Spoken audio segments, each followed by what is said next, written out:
The Three Little Aliens and the Big Bad Robot by Margaret McNamara and Mark Fearing.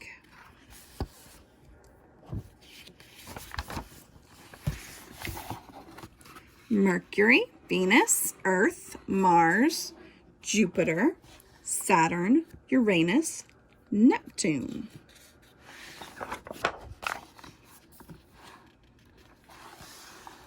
The Three Little Aliens and the Big Bad Robot.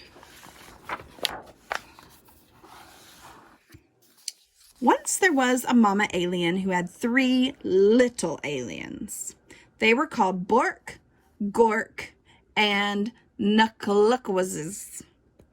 Bork, Gork, and Nuckalukwazzes grew up in an old-fashioned house in a snug, cozy crater on a tiny little planet.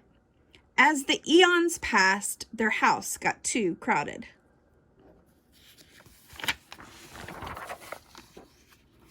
It's time for you to go out into the universe and find a planet of your own, their mama told them, giving each a hug. But remember, watch out for the big bad robot. It wants to chew you up. So Bork, Gork, and Nuckalukwazzes took off. Bye, Mama, they cried. Bye, kids, she shouted back. Always stick together, she added. Then she sniffed a little bit. And call me every once in a while. The three little aliens traveled far and fast. There's a cute planet, said Bork. Too hot, said Nuckalukwazzes. How about that one, asked Gork. Too crowded, replied Nuckalukwazzes. They darted around a meteor.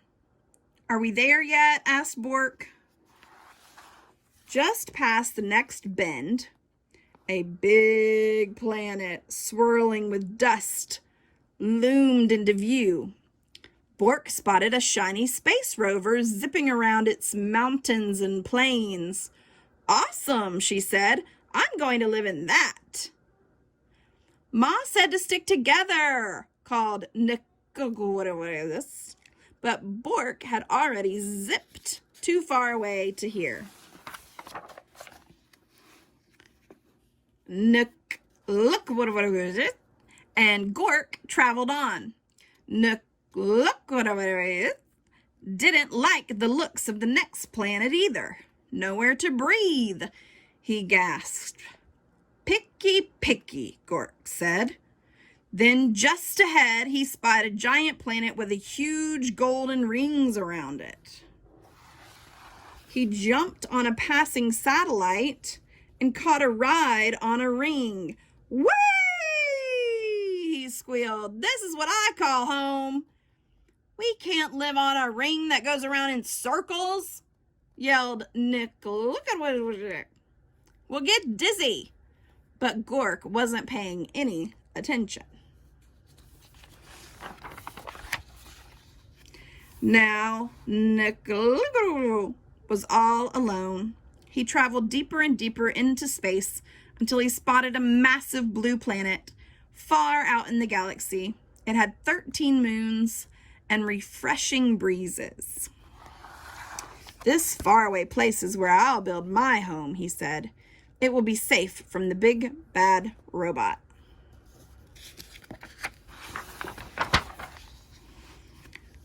Nuckalukwazzes found everything he needed to make sturdy walls. He gathered stardust to keep his home bright and found solar panels to keep it warm. Then he grabbed a tall, shiny telescope. This'll do for a chimney, he said, though no one heard him. Rock by rock, rock by rock, and row by row, Nuckalukwazzes built the perfect house. When he was finished, he sat down and locked the door. His house was not very zippy or cool, but it was very safe, and there was room enough for all three little aliens. I hope they come to visit soon, said Nuckalukwazzes. Then, one galactic dawn, there was a rumbling in the universe. Greep, boink, meep, piddly, deep, ork, eep. It was the big, bad robot. Bork was so busy on her swirly red planet that she couldn't hear the robot's call. She didn't feel its giant footsteps as it leapt from star to star, and she didn't see the robot until it was right in front of her rover.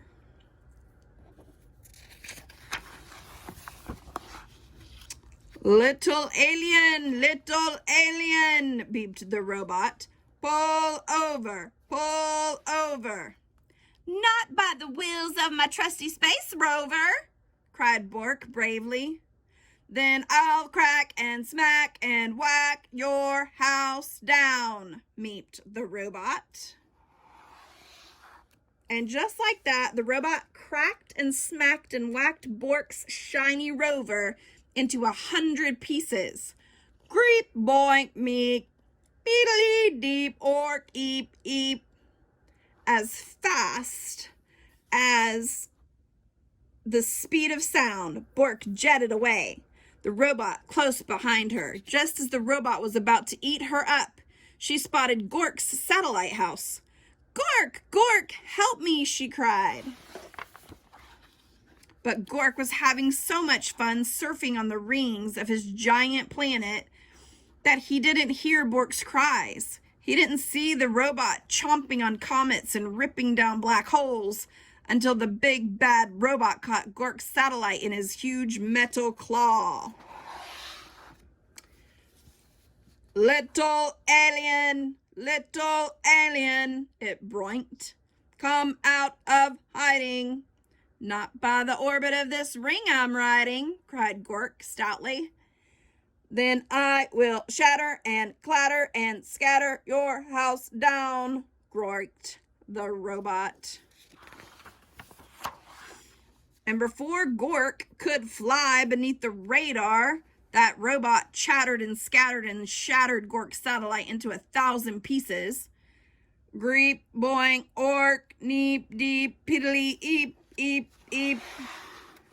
Gork barely escaped. Over here, called Bork. Stick together. At the speed of light, Bork and Gork blasted out into space, with the big bad robot getting closer all the time. Where can we hide?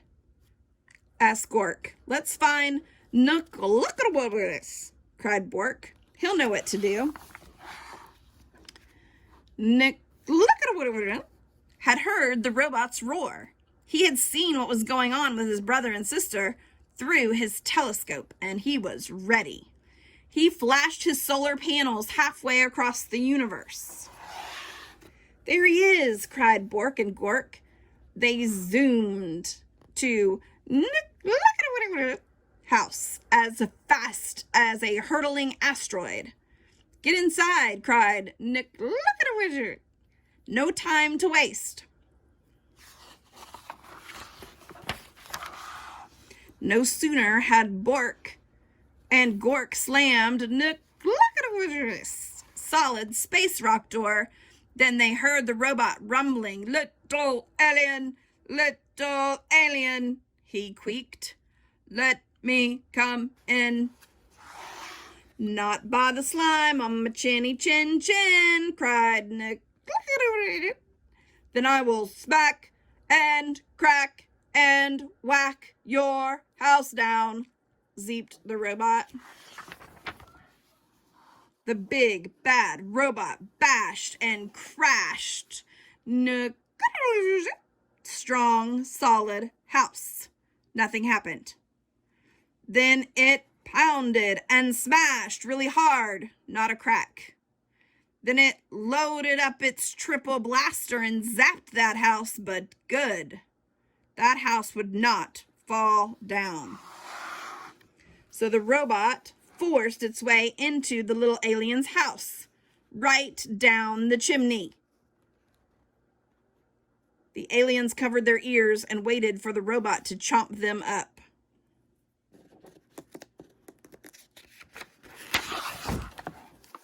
But halfway down the telescope, that robot got stuck tight. It strained and it struggled, it moaned and it groaned. Nick-lick, how shook and shuddered, but it did. But did it fall down? It did not. The robot gave one more mighty cry and burst into a million pieces.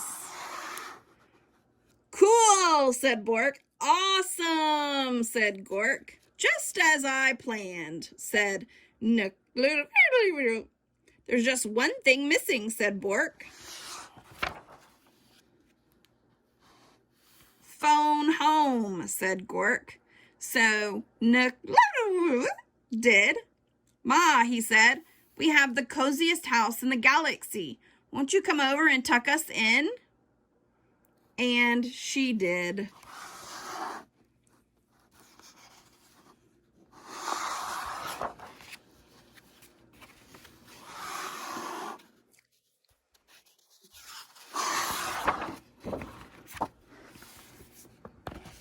The Three Little Aliens and the Big Bad Robot by Margaret McNamara and Mark Fearing.